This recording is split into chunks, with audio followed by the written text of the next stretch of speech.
नमस्कार दोस्तों। आज हम चर्चा करेंगे कि ओपीडी में ट्रीटमेंट के क्या-क्या डूज़ एंड डोंट्स हैं। इसके अलावा हम चर्चा करेंगे कि ओपीडी का जब आप टीएमएस के थ्रू बिल क्लेम करते हैं तो उसमें कौन-कौन से डॉक्यूमेंट चाहिए होते हैं। साथ ही हम चर्चा करेंगे कि उस डॉक्यूमेंट में क्या-क्या चेक करना है ताकि आपका बिल जो है वो रिजेक्ट ना हो और ना ही उस बिल अमाउंट में कोई डिडक्शन हो। तो दोस्तों, स्वागत है आपका आपके YouTube channel Ayushman health learn for all में। दोस्तों, अगर आपने अब तक मेरे चैनल को सब्सक्राइब नहीं किया है तो कृपया चैनल को सब्सक्राइब करें तथा बेल आइकन को भी दबा दें ताकि मेरे बनाए गए वीडियो सबसे पहले आप तक पहुंचे। दोस्तों, मैंने आयुष्मान और आयुष्मान मेडिकल बिल से संबंधित कई वीडियोस बना रखे हैं जिसे आप इस चैनल के माध्यम से चेक कर सकते हैं। दोस्तों, मैंने इस वीडियो के डिस्क्रिप्शन में ओपीडी मेडिकल बिल क्लेम करने से संबंधित कई वीडियोस का लिंक डाल रखा है जिसे आप अवश्य चेक करें। तो दोस्तों, चलिए शुरू करते हैं। दोस्तों, डूज एंड डोंट्स की कैटेगरी में जो सबसे पहला पॉइंट आता है दोस्तों, इसमें यह ध्यान रखना है कि जो आप रेफरल स्लिप लेते हैं वो सीएपीएफ गवर्नमेंट या सीजीएचएस डॉक्टर से हो तथा उसमें डेट मेंशन किया गया हो तथा किस तरह का ट्रीटमेंट होना है वह ट्रीटमेंट मेंशन किया गया हो। जिस भी स्पेशलिस्ट को दिखा रहे हैं वो स्पेशलिस्ट उसमें मेंशन किया गया हो।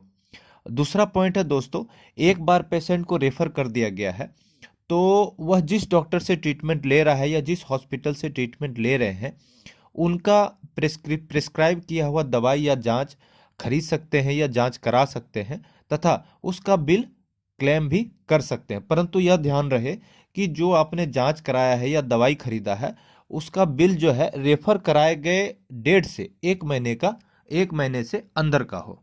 तीसरा पॉइंट है दोस्तों, जो आपने दवाई खरीदा है या जांच कराया है या कंसल्टेशन फ़ी दिया है या अदर कोई बिल है जो चार्जेज है वो सभी जो है आपका सीजीएचएस रेट पर हुआ हो, यानी जो आपने ट्रीटमेंट लिया है वो सीजीएचएस रेट पर कराया गया हो।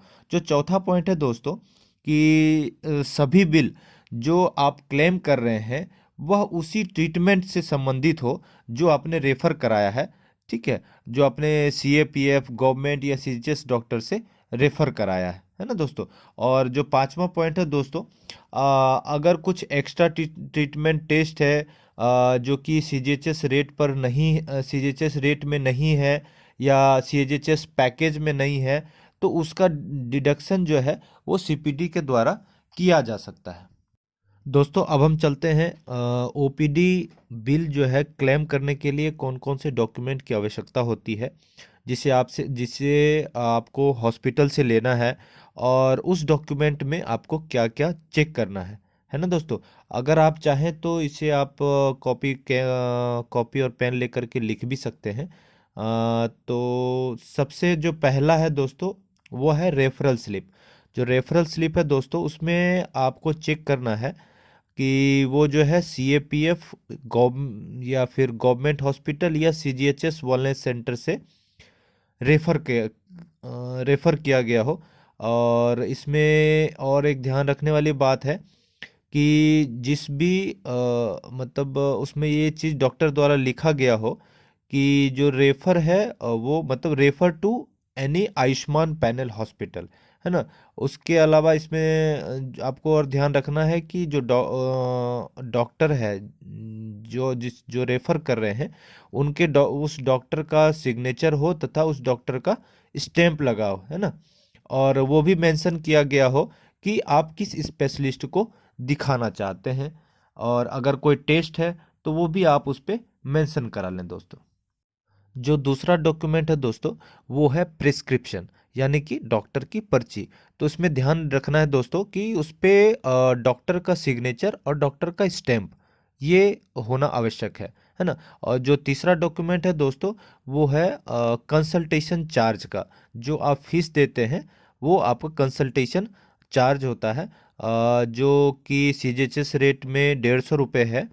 तो उस पे ध्यान रखना दोस्तों कि वो आपका फ़ी का जो स्लिप है उस पे हॉस्पिटल का स्टैम्प लगा होना चाहिए। जो चौथा डॉक्यूमेंट है दोस्तों वो है जो आपने टेस्ट कराया है उसका फ़ी लगा है या उसका जो स्लिप है उस पे जो टेस्ट फ़ी स्लिप है दोस्तों उस पे आपको ध्यान रखना है कि उस पर हॉस्पिटल का स्टैंप लगा होना चाहिए और और जो आपने टेस्ट कराए हैं वो सभी सीजीएचएस रेट पर हुआ हो।